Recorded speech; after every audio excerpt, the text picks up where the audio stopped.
$100, the young woman said, her voice cutting through the dry midday heat as she held out a crumpled paper bill across the rough pine fence post.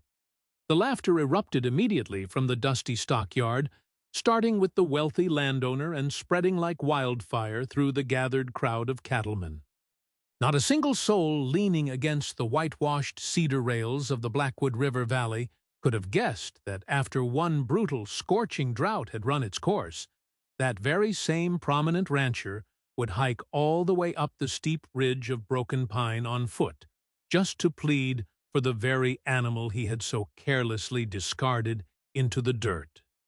Clara tightened her fingers around the worn paper note for one fleeting second before releasing it into the cattleman's outstretched palm, not out of any hesitation to part with her hard-earned money, but to commit the weight of the moment to her memory. In the long, difficult years that lay ahead, she would be called upon to let go of far heavier burdens than $100 bill. And every single time the world tested her resolve, she would remember that letting go of something truly valuable requires a steady hand and a quiet spirit. The scruffy, oddly built yearling that Mr. Harlan Vance had ordered his cowhands to drive out of the auction chute was not livestock trash by any measure, but the silent beginning of a historic turning point that none of the wealthy valley ranchers saw coming. Clara saw it clearly, and that single insight was the only reason she stood her ground and paid. Her name was Clara Finch, and she lived high upon Broken Pine Ridge, a rocky expanse of thin topsoil, scrub pine, and stubborn limestone terraces that no one in the fertile county wanted after her grandfather, Samuel Finch, had passed away years before. On that crisp autumn morning, she had walked down to the sprawling Vance cattle ranch to do what she did every culling season: work as a hired day laborer, helping separate the cattle destined for the feedlots from the breeding stock worth keeping, earning a meager daily wage, and keeping her mouth shut among a circle of prosperous men wearing brand-new felt hats and polished riding boots. The seasonal culling at the Vance homestead was always an elaborate gathering of the county's wealthiest cattle barons. Once every autumn, Harlan Vance opened the grand wooden pens of his main sorting facility, inviting the prominent stockmen from every corner of the valley to witness his prosperity while he systematically culled anything that did not match the immaculate ledger of registered seed stock he had spent decades acquiring. His prized purebred Angus and Hereford bulls were the vanity and talk of the whole county, massive, sleek-coated animals brought in at exorbitant prices from premier out-of-state breeders, each backed by certified registration papers with grand lineage names inscribed in bold black ink. Mr. Vance would step onto the raised oak plank of the sorting alley, hooking his thumbs into his tooled leather belt as he pointed out each massive herd sire with the swagger of a man displaying his proudest family heirs. "This bull right here," he would announce to the crowd with a booming chuckle, "cost more money than the houses and parcels of half the families living along the creek bottoms." So the neighboring stockmen chuckled along with him, men like Thomas Green, who owned the lush bottomland pastures along the river bend; Silas Croft, whose family held the vast grass prairies flanking the northern highway; and Roy Fletcher, who maintained the second-largest herd in the entire territory and constantly schemed to outdo Harlan Vance at every county fair. Tucked away in the furthest shadowed corner of the holding alley, where the autumn sunlight barely cut through the dust, stood the rejected cull of that morning's sorting.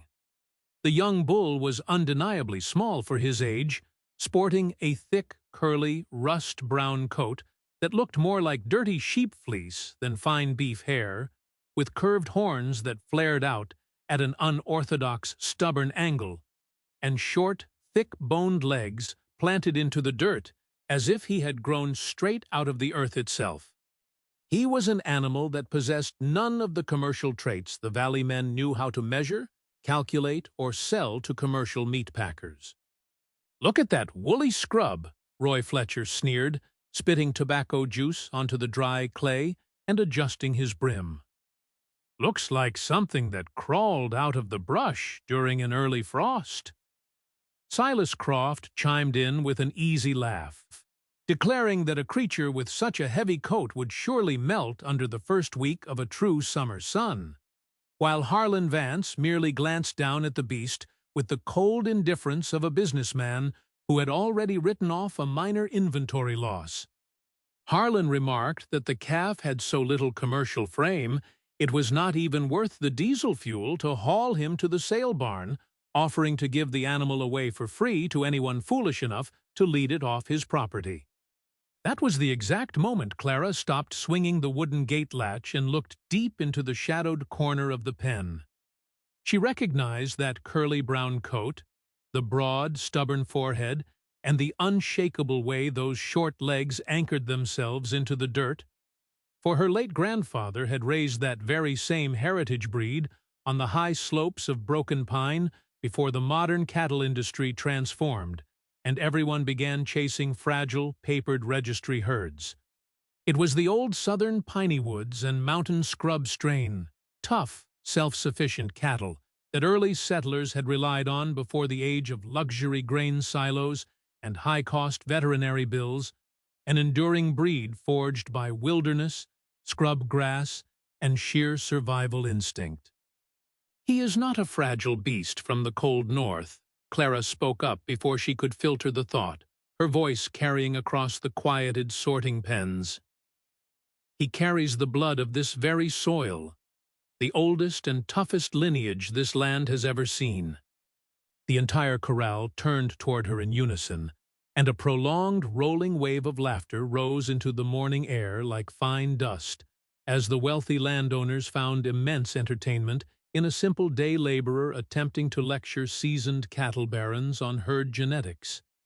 Harlan Vance chuckled so heartily he had to reach up to steady his wide-brimmed hat, wiping a tear of amusement from the corner of his eye as he looked down at the young woman in her faded denim jacket and mud-stained work boots. "Well now, it seems our hired hand is a regular livestock professor," Harlan mocked, leaning over the weathered top rail and extending his open palm in a theatrical gesture of making a deal between financial equals.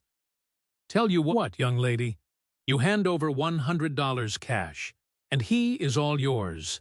I will even call it the fair price of your honest sweat." The open hand was nothing more than an arrogant jest, another calculated way to humiliate her before his wealthy peers, and every stockman standing along the fence laughed heartily at the prospect. But Clara did not flinch. She reached deep into the pocket of her work trousers and pulled out the crisp, carefully folded bill she had spent months saving, penny by penny, intending to buy a fresh roll of barbed wire for the broken pasture boundaries up on the mountain ridge. $100, Clara repeated steadily, placing the worn currency directly into Harlan's calloused palm before he could pull it back. The broad laughter in the stockyard died down instantly, swallowed by an uneasy stillness as the gathered ranchers realized she was completely serious about the purchase.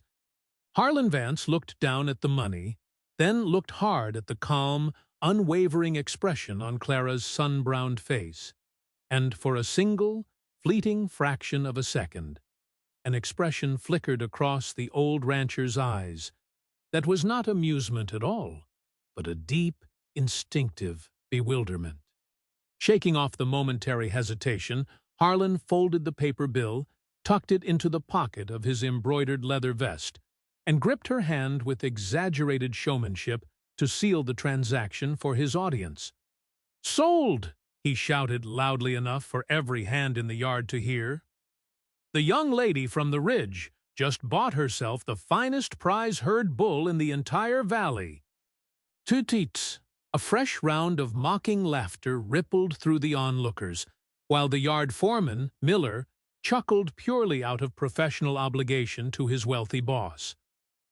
Not one of those proud men realized that on that dry autumn morning, Harlan Vance had just shaken hands with the only person in the entire territory who truly understood the nature of the ground beneath their feet.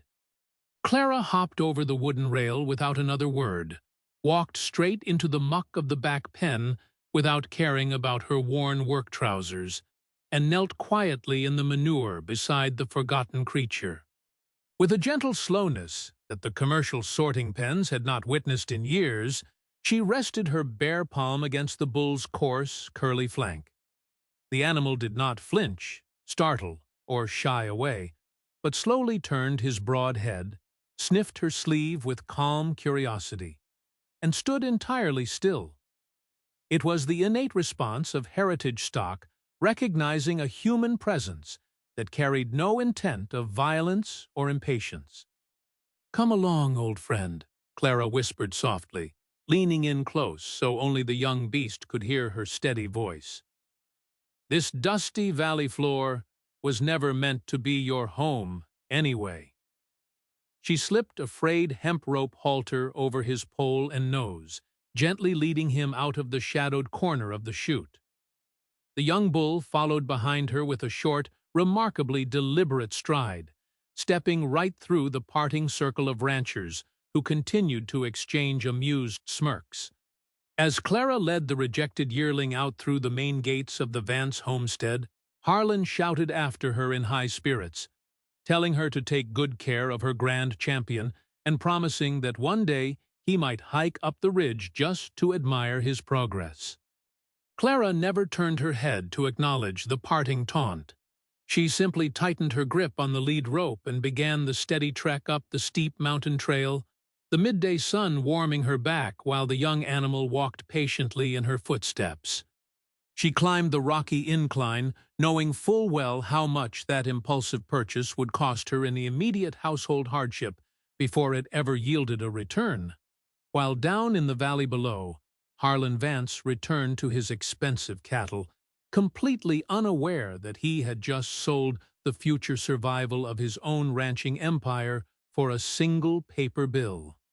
The long ascent to Broken Pine Ridge stretched over 5 rugged miles of loose limestone rubble, thorny underbrush, and thinning scrub oak under a sun that grew fiercer by the hour. Clara walked in the lead, with the yearling trailing closely behind, both of them finding a natural, synchronized rhythm suited for steep mountain paths. She glanced back over her shoulder periodically, noting with quiet pride that the animal never wheezed, never balked at the sharp, rocky inclines, and never frantically sought the sparse shade of the timberline. He simply walked onward with his pink tongue tasting the breeze and his dark eyes calm in the heat that would have easily exhausted a pampered, grain-fed show-calf within the first mile. "You see that?" Clara murmured back to the yearling as they crested a rocky ledge overlooking the shimmering heat haze of the lowlands. "They look at you and see a useless scrub because their eyes have forgotten what real endurance looks like." High up on the ridge, the Finch homestead was a modest, humble sanctuary. A small hand-hewn timber cabin with whitewashed plaster between the logs, a long feed trough carved out of a solid fallen walnut trunk, so many generations ago that nobody remembered the year it was felled, a pole barn made of sturdy cedar rails, and a towering, broad-crowned sycamore tree shading the front porch, with the mountain slopes cascading down toward the lush, emerald pastures owned by the wealthy valley families. Margaret Finch sat upon the weathered wooden bench of the shaded porch as Clara led the animal into the dusty yard. Clara's aging mother rarely made the arduous journey down the mountain path anymore. She spent her quiet afternoons beneath the comforting boughs of the sycamore tree, weighed down by a chronic, weary stiffness that had no formal medical cure, just the cumulative physical toll of an entire lifetime spent wrestling a living from stubborn mountain ground. Margaret watched her daughter lead the curly-coated creature to the cedar post, squinting her graying eyes in deep contemplative silence before she finally spoke, her voice carrying a dry, gentle rasp. "You went down there to earn $20, and came back leading a yearling bull. I did, Clara replied simply, tying the frayed lead rope securely to the post. What did you pay for him, child? Margaret asked, her gaze drifting toward the empty gap in the garden fence where new wire had been desperately needed. The wire money, Mama, Clara confessed softly. Margaret let out a long, slow sigh, a familiar sound Clara knew by heart, not born of sudden anger, but of the deep, lingering exhaustion common to poor mountain folk who had watched fragile hopes wither too many times. Child, the older woman said gently, gesturing toward the parched brush surrounding their yard. We barely have enough rough forage on this ridge to keep our 2 milk cows fed through the coming winter months. Whatever made you think we needed another mouth to feed, let alone an unproven bull? Clara stepped up to the animal, running her fingers through his thick, textured coat to pull free a stubborn cocklebur that had caught in the dense hair during their climb. He isn't a bull for our present comfort, Mama, Clara explained with quiet certainty, looking out across the valley horizon. He is a bull for what comes after. After what, Clara? Margaret questioned, shaking her head slowly. After the rain stops falling down below, Clara answered firmly. Her mother offered no counter-argument. She merely leaned her head back against the cabin siding, whispering that dry spells always find a way to take the most from those who live on tomorrow's promises. Clara turned away and walked into the quiet darkness of the cabin's back storage room, a space that had belonged entirely to her late grandfather and had remained largely undisturbed since his passing.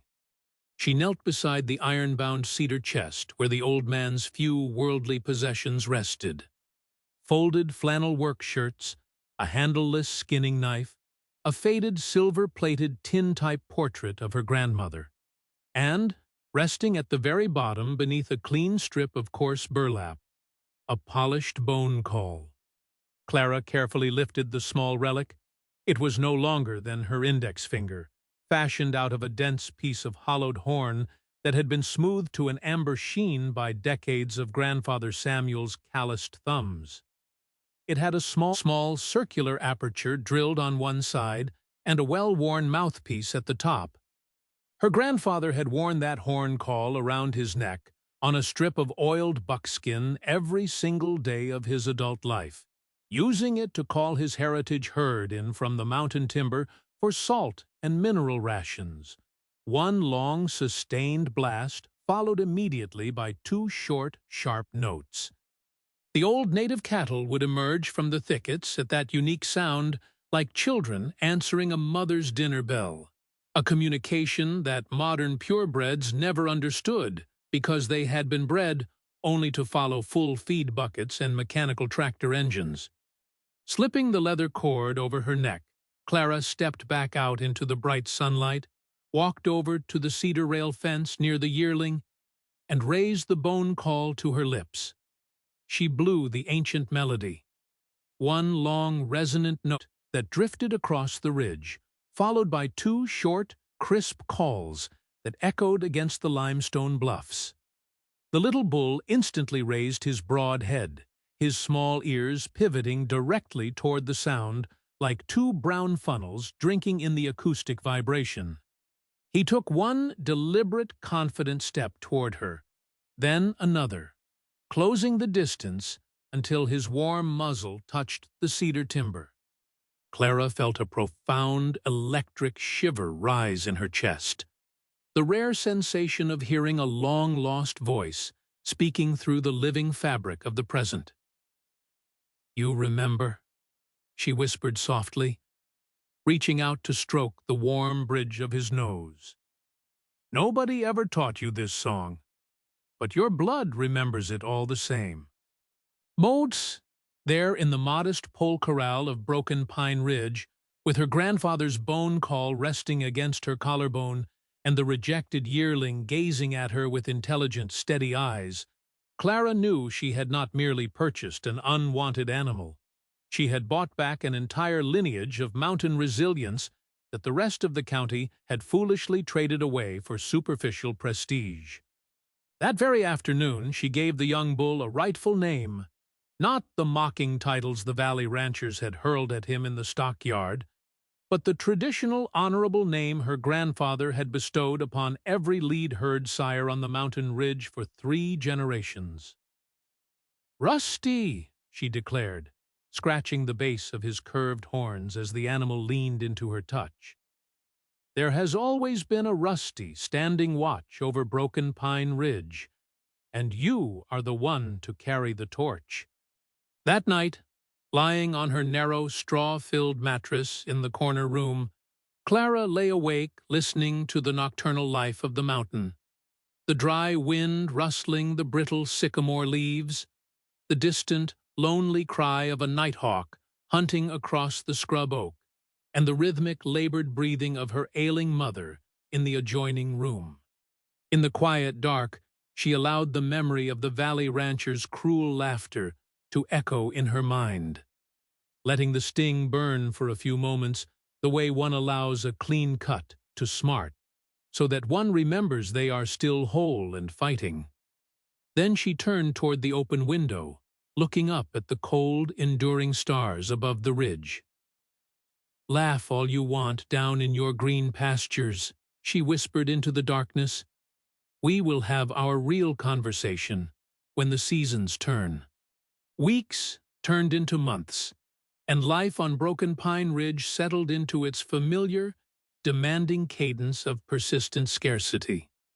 Clara descended the mountain path 3 or 4 times every week to take on whatever day labor she could find among the neighboring homesteads, chopping firewood for elderly widows, assisting with difficult livestock deliveries in the lower foothills, and doing heavy laundry and ironing for Miss Abigail Crawford, who ran the general mercantile store at the crossroads of Oak Creek.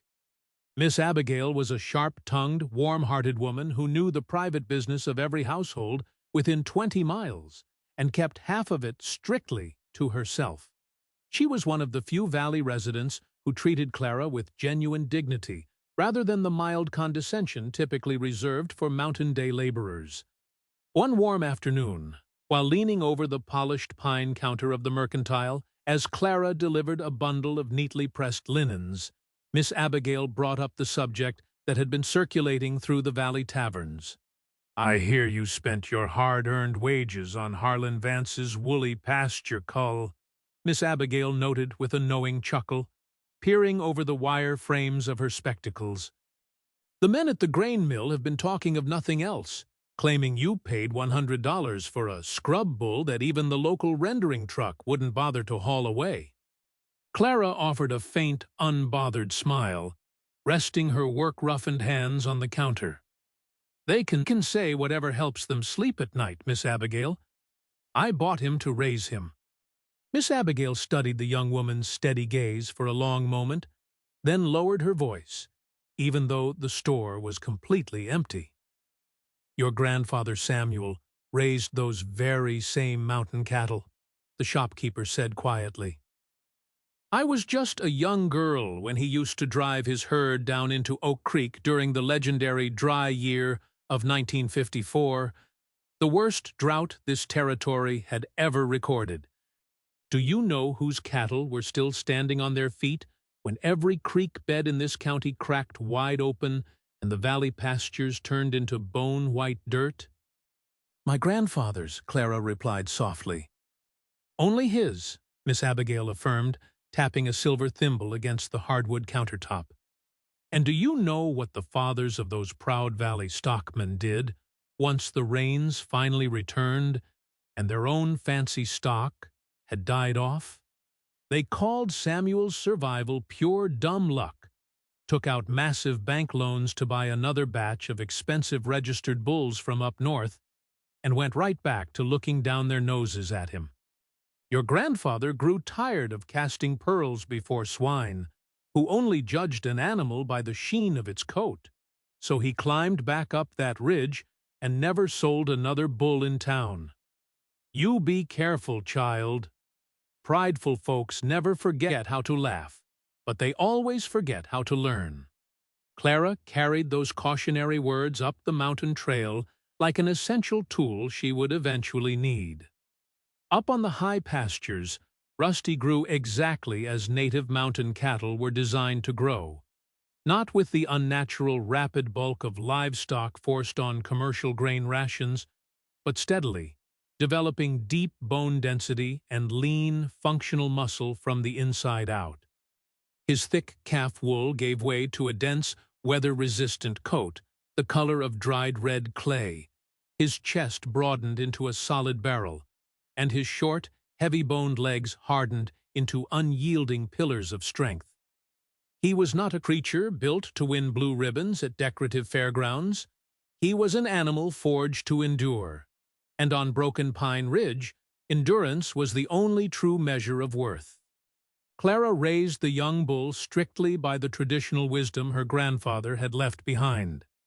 She offered salt sparingly at the carved walnut trough, summoned him only with the specific cadence of the bone horn, and deliberately kept him on the sparse, fibrous mountain brush that covered the upper ridge, knowing that an animal raised on soft luxury loses the capacity to survive when famine strikes. She never bothered scraping ticks or applying chemical powders to his hide, remembering her grandfather's enduring principle that true native stock naturally regulates external parasites through their own thick hides and specialized immune resilience. While her few scrub milk cows constantly rubbed against the cedar fence posts to soothe their irritated skin, Rusty remained clean, calm, and entirely unaffected. She observed every subtle habit the bull displayed, recording each behavioral trait in the quiet notebook of her memory. She noticed that Rusty grazed actively during the scorching midday heat, when conventional cattle huddled miserably in whatever shade they could find. She noticed that he required very little water from the shallow stone well, traveling long distances over rough terrain without showing the slightest sign of fatigue. Most remarkably, whenever dark storm fronts swept across the mountain peaks bringing violent gale winds, Rusty never retreated to the leeward side of the barn with the cows. He turned his broad forehead directly into the howling wind, standing perfectly anchored like a sentinel carved of stone.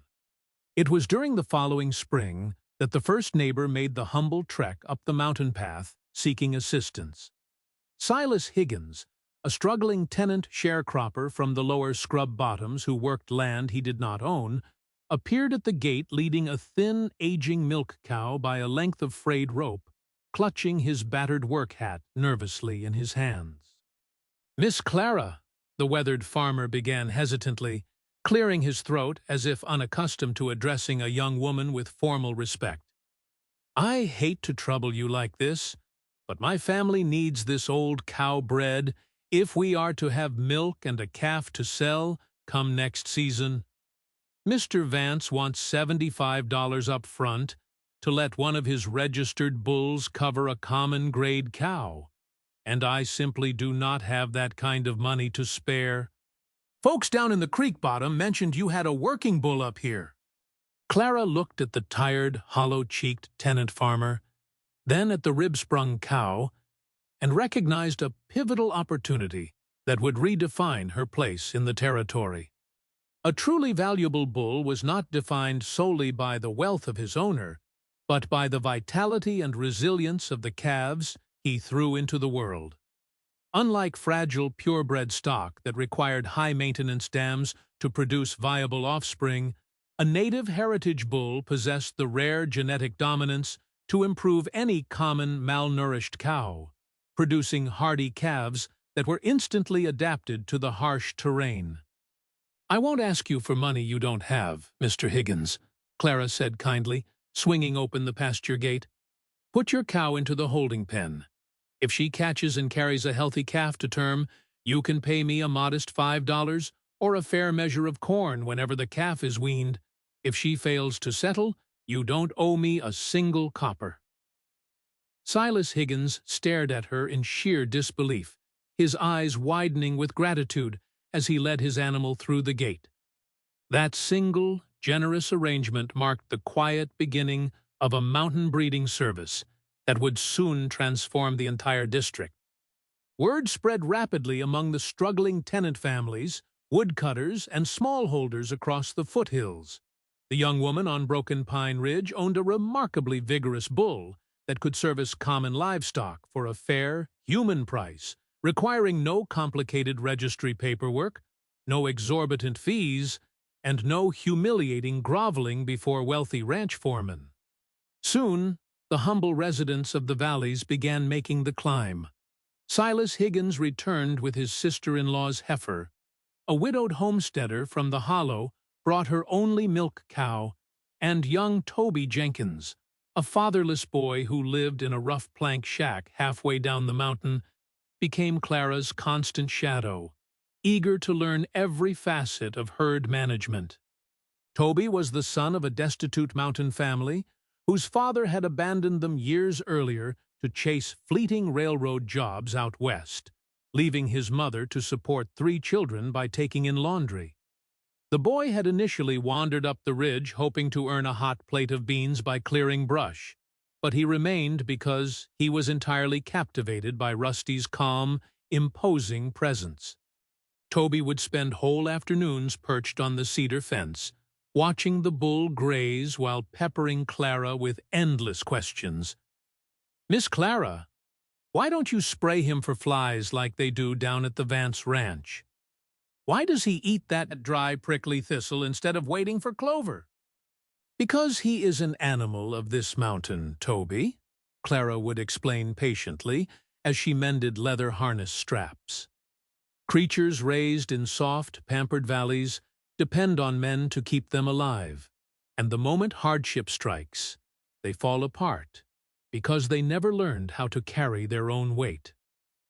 Rusty doesn't run from the weather.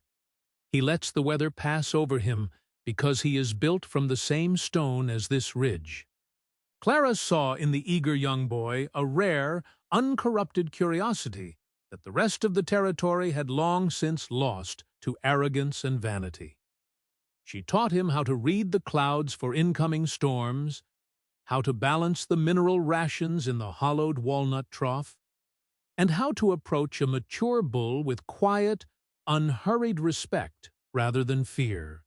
One evening, she handed Toby her grandfather's bone call, guiding his fingers over the polished horn. When the boy blew an awkward, trembling note, Rusty turned his ears toward them all the same, and Toby let out a pure, unrestrained laugh of genuine joy, the kind of joyful laughter that had been missing from the mountain for far too long. The modest earnings from the breeding service brought a welcome sense of security to the small Finch household. A basket of fresh farm eggs here, a sack of stone-ground cornmeal there, a jar of sorghum molasses, or an afternoon of heavy field labor in exchange. For the first time in years, the homestead on Broken Pine breathed a sigh of relief. Yet it was precisely during this brief season of modest success, with her heart burning with the eager desire to prove her valley detractors wrong, that Clara committed the dangerous mistake that nearly destroyed everything she had built. Driven not by arrogant greed, but by the deep, lingering anxiety of poverty, the constant fear that their good fortune would vanish before she could afford proper winter medicine for her mother and replace the decaying boundary fences, Clara began accepting far too many cows into her pens. Whenever a struggling neighbor led an animal up the rocky trail, she found herself unable to say no, turning her modest pasture into an overcrowded yard and overworking the young bull long before his physical frame had fully matured into its adult prime. Old Caleb Stone, the most experienced cattleman in the county, who had worked alongside her grandfather Samuel in his youth, climbed the ridge one afternoon just to rest his aching joints on the porch and watch the heritage stock.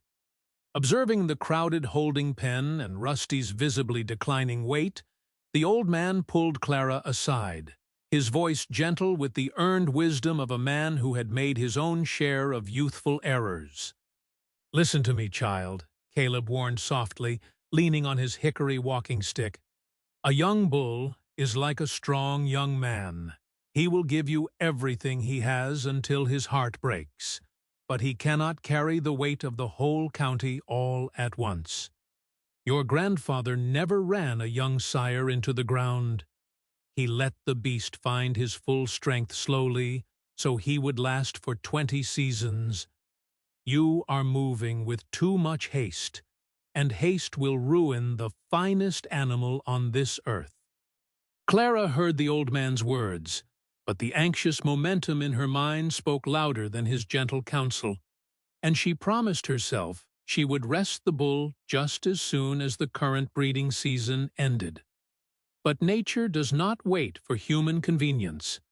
One chilly morning, Clara walked out to the pole barn with a bucket of fresh spring water, only to find Rusty lying motionless in the straw, his broad head resting heavily against the dirt, his dense coat failing to conceal the prominent outline of his exhausted ribs. Kneeling beside him in the damp bedding, Clara ran her trembling hand along his spine. The bull did not even flick an ear or acknowledge her presence, completely drained by a deep, systemic exhaustion that cattle suffer in absolute silence. A sharp, sickening knot of realization seized Clara's chest as she confronted the painful truth. In her desperate rush to vindicate her grandfather's memory and silence the arrogant laughter of the valley ranchers, she had treated the noble animal like a common machine, committing the exact same sin of callous exploitation out of fear that the wealthy had committed out of pride. "Forgive me, old friend," Clara whispered, pressing her forehead against his rough horn as tears welled in her eyes.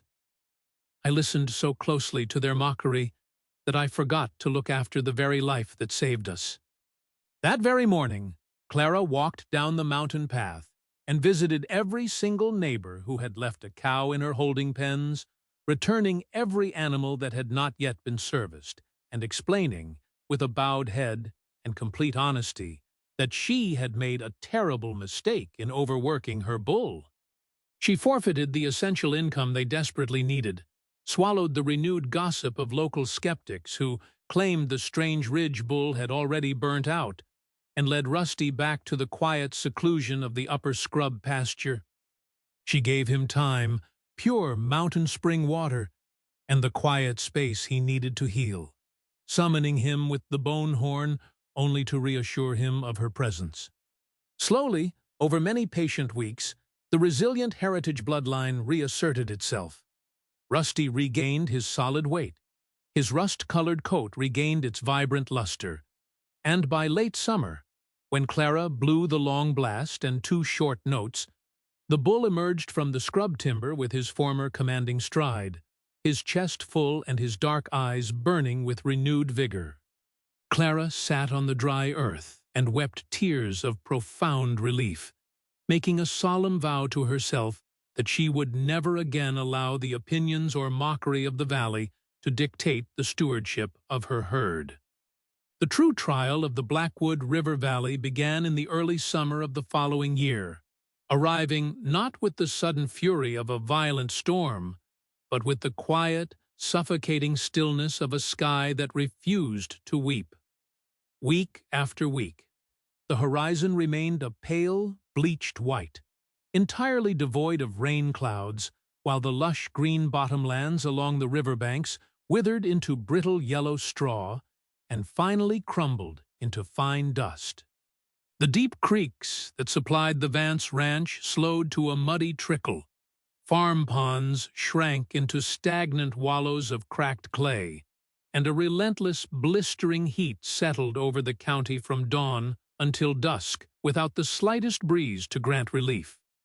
The entire territory felt the devastating blow, but none suffered more catastrophically than the wealthy valley stockmen, whose prized, purebred herds were entirely unequipped for prolonged hardship.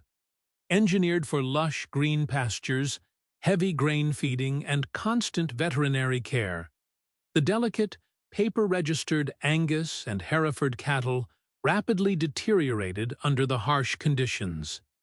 Without regular rainfall to suppress pests, Biting cattle ticks multiplied exponentially, swarming the thin-skinned purebreds whose bodies possessed no natural defenses.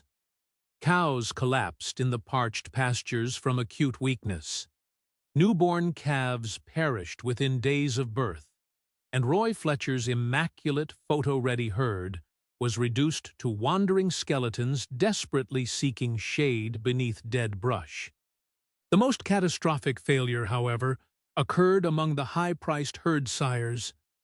Old Caleb Stone was the first to discover the grim reality and climbed the ridge to share the startling news with Clara. "The excessive heat has rendered their fancy bulls completely sterile, child," Caleb explained, wiping his weathered brow on the shaded porch. "Those delicate, heavy-framed, out-of-state bulls cannot handle this brutal southern sun. Their internal biology simply shuts down under this kind of heat stress." Harlan Vance ran his $10,000 champion bull with 30 prime cows this spring, and not a single one settled with calf. The wealthiest man in the county is watching his entire investment collapse before his eyes. Clara looked down at the bleached valley below, feeling no petty vindication in the misfortune of others, but rather a profound reverence for the timeless truths her grandfather had preserved. While the multi-million-dollar valley herds collapsed, Rusty thrived in the thin brush of Broken Pine Ridge, grazing the fibrous scrub that other cattle ignored, drinking sparingly from the deep stone spring that Samuel Finch had excavated decades ago, and keeping his hide entirely free of parasites. When Clara allowed him to breed their few native cows in strict, controlled moderation, every single dam settled immediately, creating a living contrast across the territory. Down below, the vast holding pens of the wealthy were filled with barren cows, while high on the parched ridge, every single cow carried healthy new life, fathered by the very animal Harlan Vance had discarded for $100. The first person to truly comprehend the magnitude of this reality was not a local rancher, but an independent cattle buyer named Arthur Vance, no relation to Harlan, a seasoned livestock trader from the expansive plains of Texas, who traveled across the southern states purchasing sturdy feeder calves for distant finishing pastures.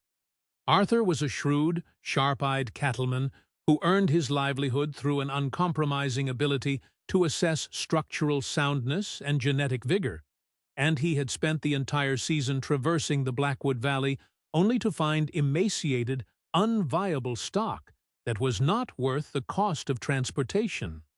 While inspecting the desolate pens at Roy Fletcher's ranch, Arthur's trained eye caught sight of 3 sturdy, thick-boned calves standing out amidst a herd of deteriorating purebreds. Compact, curly-coated yearlings with bright, alert eyes and deep-muscled quarters that defied the surrounding famine. When Arthur demanded to know where those exceptional calves had originated, Fletcher reluctantly admitted, with an embarrassed flush rising beneath his collar, that they were the accidental offspring of an old cull cow he had sent up to the Finch homestead the previous season. Arthur wasted no time. That very afternoon, his dust-covered pickup truck navigated the rocky switchbacks of Broken Pine Ridge, pulling into the yard just as Clara was filling the walnut trough. Stepping out of the vehicle, the seasoned cattleman removed his wide-brimmed hat, a rare gesture of deference from an out-of-state buyer toward a mountain homesteader, and looked past Clara toward the scrub pasture, where Rusty stood calmly ruminating in the full glare of the afternoon sun. "I have spent 3 solid months scouring this state for marketable calves, ma'am," Arthur said plainly, gesturing toward the horizon. "Every high-dollar registered herd in this valley has melted into walking bones, yet the only 3 calves worth buying in this entire county were sired by that curly-coated bull standing in your brush. I came up this mountain to ask you one direct question. How much cash do you want for him?" Clara looked at the bull, then met the trader's keen gaze, offering a calm, steady smile. "He is not for sale, Mr. Vance." Every animal has a fair price, young lady, Arthur countered with an appreciative chuckle. I am prepared to offer you $5,000 cash on the barrelhead right now. More money than this entire ridge is worth on the tax rolls. A bull that can produce thrifty calves in a historic drought while maintaining his own flesh is worth a small fortune to commercial outfits out west. There is no figure you can write on a check that would buy him, sir, Clara replied with quiet finality. He saved this homestead from ruin, and my family does not sell the hands that keep our roof standing. Arthur studied her resolute expression for a long moment, recognizing the rare integrity of a person who could not be swayed by immediate financial gain. Nodding with newfound respect, he adjusted his hat and proposed an alternative. In that case, Miss Finch, contract every single calf he sires on your own cows to me for the next 5 years. I will pay you double the prevailing market rate in cash upon delivery, ensuring you and your mother will never face hardship again. Clara considered the substantial offer, thinking not only of their own security, but of the struggling tenant families in the foothills who depended on Rusty's vitality to survive. I will gladly accept your contract for the calves born of my own cows, Mr. Vance, Clara agreed firmly. However, every calf sired by Rusty out of the cows belonging to our humble neighbors belongs entirely to them to keep or sell as they see fit. No outside buyer will ever claim a monopoly over the livelihood of this mountain. Arthur Vance extended his hand with genuine admiration. You are a remarkable cattle woman, Miss Clara. We have a firm deal on your terms. They shook hands on the shaded porch of Broken Pine Ridge, sealing a partnership built on mutual respect, while Rusty watched calmly from the sunlit pasture. Margaret Finch, who had listened to the entire negotiation from her rocking chair beneath the sycamore tree, reached out and took her daughter's hand, as the buyer's truck departed down the dusty lane, remarking with quiet emotion that Grandfather Samuel was surely smiling down upon the mountain, having witnessed the despised $100 cull secure the lasting dignity of their family name. The news of the lucrative commercial contract swept through the valley like wildfire, reaching the grand veranda of the Vance Cattle Ranch within days. Harlan Vance sat in heavy silence as his foreman recounted the astonishing development, staring out across his own quiet corrals where his prized Angus champion stood, emaciated and useless against the fence. The proud rancher attempted to dismiss the reality as mere coincidence, stubbornly insisting to the empty yard that the coming winter rains would restore his dominance and put the mountain upstarts back in their rightful place. Yet the rains did not come, and the unrelenting drought continued to strip away the illusions of wealth and prestige across the territory. Thomas Green was the first of the prominent landowners to break ranks. Arriving unannounced at the Ridge Gate one sweltering afternoon, leading 2 of his surviving purebred cows, the wealthy bottomland owner held his polished hat against his chest, nervously offering to pay any price, Clara demanded, if she would only allow her bull to cover his stock. Clara looked at the nervous cattle baron and felt the natural human temptation to demand an exorbitant fee, to make the wealthy man feel the sting of the arrogant mockery he had so freely dished out in the stockyard years before.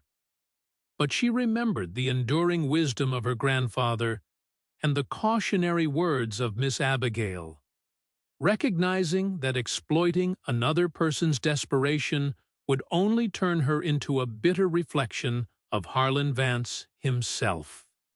I will charge you exactly $5 per cow, Mr. Green, Clara stated calmly, opening the gate. The exact same rate I charge the poorest tenant farmer in this valley. However, you will take your place at the end of the line. Mrs. Jenkins's heifer and Silas Higgins's stock arrived this morning, and your cows will wait their rightful turn. Thomas Green flushed with embarrassment at the prospect of waiting behind the territory's poorest sharecroppers, but the desperate need to salvage his breeding program outweighed his pride. He quietly took a seat on the weathered porch bench, marking the first time in his life he had ever waited in line behind those he had formerly looked down upon. In the weeks that followed, Silas Croft and Roy Fletcher made the exact same humbling journey up the rocky switchbacks, swallowing their pride as they led their surviving cows to the high ridge. One by one, Clara placed the prominent cattlemen into the queue, treating each man with absolute fairness, charging the standard modest fee, and refusing to utter a single word of gloating or humiliation. Down at the Oak Creek Mercantile, Miss Abigail observed the shifting social tide with quiet satisfaction, remarking to the gathered townsfolk that while human arrogance often dictates who stands at the front of the line during seasons of abundance, the unyielding truth of nature has a remarkable way of leveling the field when hardship strips away the superficial veneer of wealth. The drought tightened its suffocating grip on the Blackwood Valley as summer reached its zenith, drying up every shallow creek and turning the once fertile bottoms into a desolate expanse of blowing dust. Up on Broken Pine Ridge, the deep stone spring continued to yield cool, clean water, becoming the sole reliable source of life for miles around. Clara never turned away a single neighbor who arrived with an empty wooden bucket or a thirsty work team, dividing the precious resource with meticulous care, reminding all who came that in a season of universal thirst, water belongs to those who need it, rather than those who hold land deeds. The physical strain of hauling feed, managing the constant influx of livestock, and caring for her ailing mother began to take a heavy toll on Clara's strength. Margaret Finch's health steadily declined as the dry heat persisted, confining the older woman to her small bedroom for days at a time. Sitting beside her mother's bed by the dim glow of the kerosene lantern one evening, Clara faced the most agonizing moral dilemma of her life. The specialized medications and continuous medical care Margaret required to ease her pain would cost several $100s, funds the modest breeding fees could not immediately provide. Clara slipped out to the pole barn in the middle of the night, where Rusty lay resting quietly in the cedar-scented dark. Leaning against the heavy timber railing, she pulled the bone caul from her collar, holding the smooth relic tightly in her trembling fingers as she spoke into the quiet night. "If I accept the cattle buyer's standing offer and sell you tomorrow, old friend," she whispered, her voice breaking with emotion, "I could give my mother every comfort and medicine this world can buy. But if I load you into that trailer, my grandfather's legacy leaves this mountain forever, sold off to a wealthy ranch, where your blood will become just another commercial commodity." The mature bull rose slowly to his feet, crossed the small enclosure, and rested his massive, curly-coated forehead gently against the top rail beside Clara's shoulder, exhaling a deep, warm breath into the cool night air. Feeling the steady, anchoring presence of the animal, Clara experienced a profound moment of internal clarity. She realized that her grandfather had never intended for her to choose between honoring family duty and preserving the heritage herd. The bull was not a disposable asset to be liquidated in a panic. He was the living foundation designed to sustain the family through continuous, generational care. The following morning, Clara walked down to the Oak Creek Mercantile and reached an agreement with Arthur Vance through a telegraph message, securing an advance on the future calf crop of her own breeding stock rather than selling the herd sire himself. With the funds secured, she purchased the necessary medicines and supplies for her mother, preserving both Margaret's health and the irreplaceable foundation of Broken Pine Ridge. When Miss Abigail counted out the advance funds across the wooden counter, she looked warmly at Clara over her spectacles, observing that true stewardship means harvesting the fruit of the tree rather than chopping down the trunk for firewood. Meanwhile, Down at the Vance Cattle Ranch, the internal crisis consuming Harlan Vance had reached its breaking point. His prized, purebred Angus champion had succumbed to fever and parasite overload, leaving the grand pastures entirely devoid of viable breeding stock. The proud cattleman spent his days pacing the shaded veranda of his manor house in brooding isolation, clutching the certified lineage registry papers of his dead bulls, documents that had cost him tens of thousands of dollars, but were now entirely powerless to generate new life in the midst of a historic drought. In stark contrast, down in the lower hollows, Silas Higgins experienced the greatest triumph of his agricultural life when his aged grade cow gave birth to a magnificent bull calf sired by Rusty. The newborn was compact, thick-boned, and coated in dense, protective hair, standing firmly on his feet within an hour of birth and nursing with vigorous strength. Silas carried the thriving calf to his modest porch to show his wife, weeping openly with relief as he declared that the young woman on Broken Pine Ridge had given them the means to break free from the cycle of generational poverty. Old Caleb Stone climbed the ridge one final time to deliver the news that Harlan Vance's entire operation was on the verge of financial collapse, with the proud rancher facing complete ruin unless he could secure viable breeding services for his remaining core herd. "He knows his only salvation is standing right here in your cedar corral, Clara," the old cowhand remarked softly. "Yet his stubborn pride has kept him from walking up this hill because he cannot bear the thought of admitting his foolishness to the very person he mocked." Clara looked out over the quiet pastures, her voice steady and free of animosity. "He is welcome to climb this ridge whenever he finds the strength to do so, Caleb. I will not descend the mountain to chase his pride, but if he walks through my gate, he will receive the exact same decency and fair price as every other soul in this valley." Caleb smiled warmly, noting that her grandfather Samuel had spent his final years consumed by bitter resentment toward the valley men who had doubted him, whereas Clara had achieved the far greater victory of proving the truth without allowing bitterness to poison her spirit. That night, Clara took down the faded tin-type portrait of her grandfather, whispering softly to the image that she would carry the heritage bloodline back into the valley, not as an instrument of vengeance, but as a universal blessing for the entire community. The following morning broke with the profound, breathless silence characteristic of late summer drought.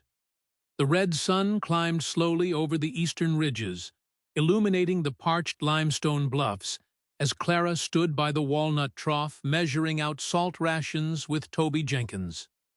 Suddenly, the young boy pointed toward the lower switchbacks, his voice trembling with excitement.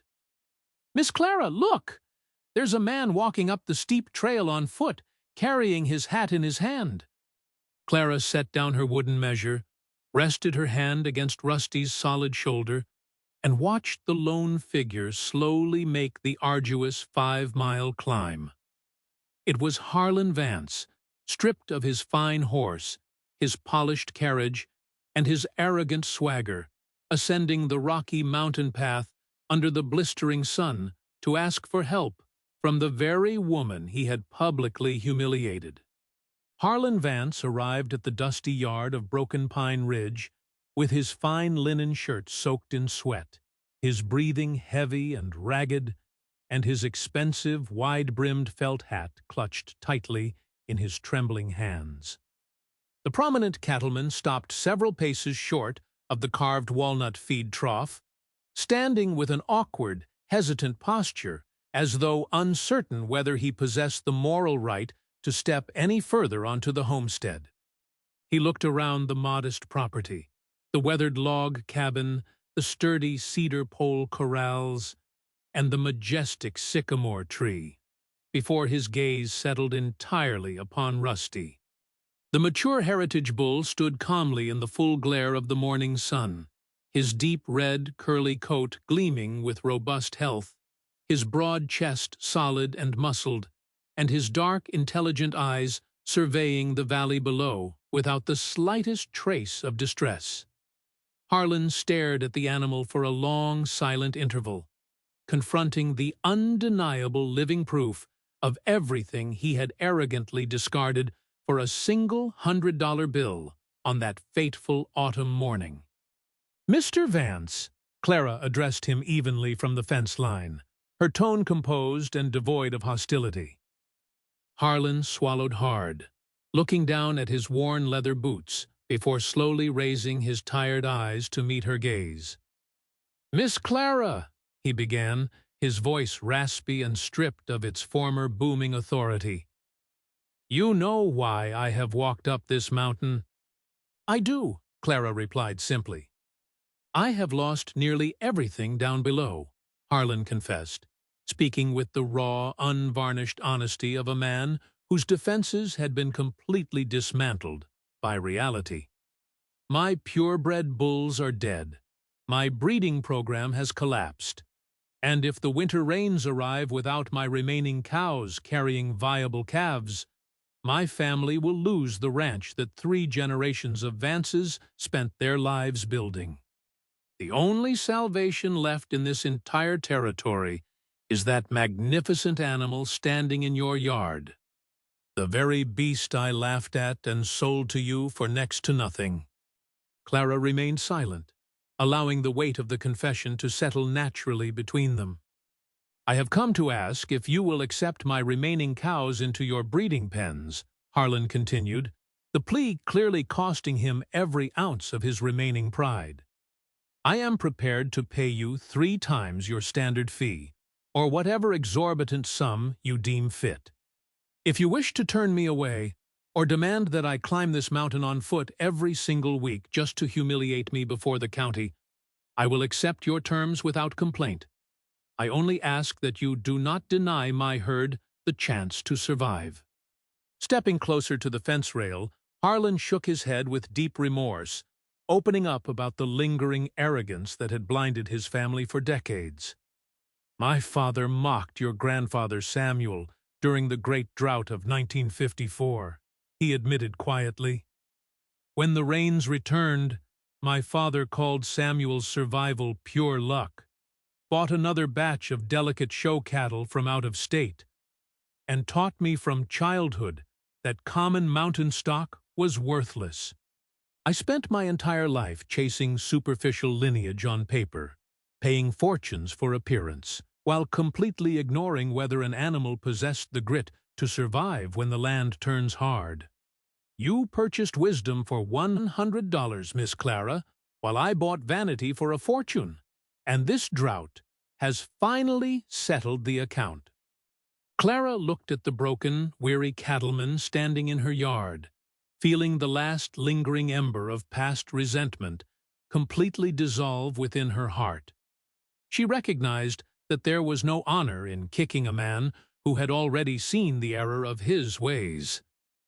"Mr. Vance," she said softly, her voice carrying a calm, unshakable dignity, "you will not pay triple the fee, you will not climb this ridge to be humiliated, and you will not pay a single penny more than the $5 I charge the poorest sharecropper in this valley." Harlan looked up in utter astonishment. "Why would you show me such mercy, Miss Clara? You have every right to take your revenge." "Because revenge is a hollow pursuit that leaves everyone poorer in the end," Clara explained, resting her hand on the smooth cedar rail. "My grandfather Samuel proved he was right all those years ago, but he allowed his vindication to curdle into bitter resentment, dying alone on this mountain because he refused to forgive those who doubted him.